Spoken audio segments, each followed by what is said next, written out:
Bonjour à toutes et à tous et bienvenue au Peninsula à Paris dans votre émission Les entreprises à succès. Bonjour Christine Rode. Bonjour Jessie, merci pour votre invitation. Avec grand plaisir. Christine, vous êtes la directrice générale de l'école Eloi, une école créée par le groupe Horus. Oui, tout à fait. Eloi, c'est surtout la première école en France et à l'international qui est dédiée au métier de la logistique des œuvres d'art. Alors, l'excellence au service de l'art, c'est la promesse de votre école. On va en parler plus confortablement? Avec plaisir. Allez, suivez-moi.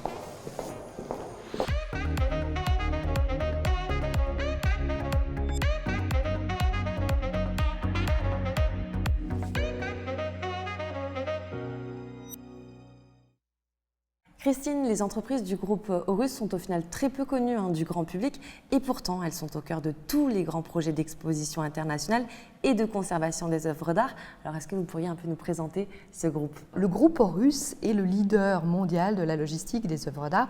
Horus rassemble environ 15 entreprises réparties sur les 5 continents, ce qui représente à peu près 2000 salariés dans le groupe avec des marques fortes comme Chenu, LP Art, Natural Lecoultre.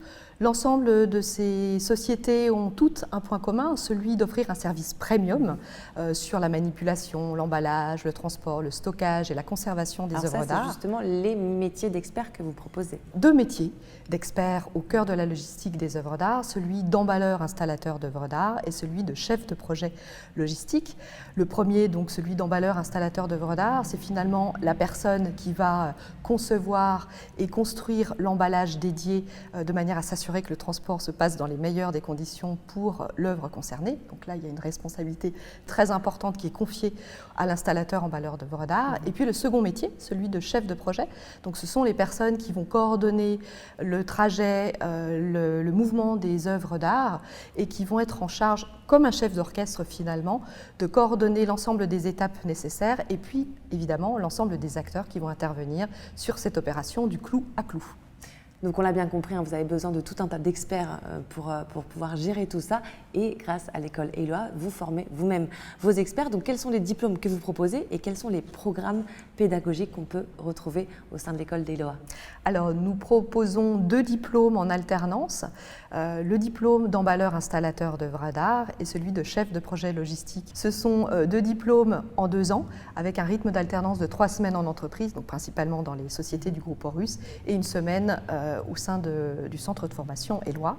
Nous avons également des formations continues que nous proposons en France et à l'international sur 4 grandes thématiques, des thématiques qui sont plus techniques comme la manipulation, l'emballage et la sécurisation des œuvres d'art, et également plus opérationnelles et logistiques sur l'organisation et la gestion de projets logistiques complexes, et une autre thématique, celle du développement durable, donc l'accompagnement. Dans le contexte de transition énergétique actuelle, vous avez créé ce que vous appelez le Lab Eloi, un laboratoire hybride, et vous allez nous expliquer un petit peu quel est le concept de ce laboratoire. Au final, qu'est-ce qui se passe dans ce laboratoire et pourquoi l'avoir conçu ? Alors, le laboratoire Eloi a été créé afin d'accompagner l'ensemble des acteurs du marché de l'art vers une démarche de développement durable. Nous avons décidé de concentrer nos forces sur 2 axes de recherche, celui des matériaux de demain et celui des transports de demain. Pour les matériaux, nous faisons un focus sur le carton et puis pour les transports, nous nous concentrons sur la globalisation, sur la mutualisation des transports. D'accord. Christine, le marché de l'art se porte plutôt bien et pourtant on pourrait croire l'inverse dans ce contexte un peu de crise mondiale, alors que depuis 2021, certaines ventes aux enchères ont enregistré des résultats records. Comment est-ce que vous expliquez cette demande croissante ? Plusieurs raisons à cela. Je pense une globalisation du marché, l'arrivée sur justement ce marché de nouveaux acteurs. Je pense notamment à l'Arabie Saoudite. L'Arabie Saoudite est particulièrement la ville d'Aloula avec laquelle nous sommes en train d'échanger sur un partenariat futur pour accompagner des équipes opérationnelles et logistiques, notamment en lien avec Chenu, qui est une des sociétés du groupe Horus. C'est merveilleux. Merci beaucoup, Christine. C'était un plaisir de vous recevoir. Merci, Jessie. Et je vous dis à très bientôt pour une nouvelle émission des entreprises à succès.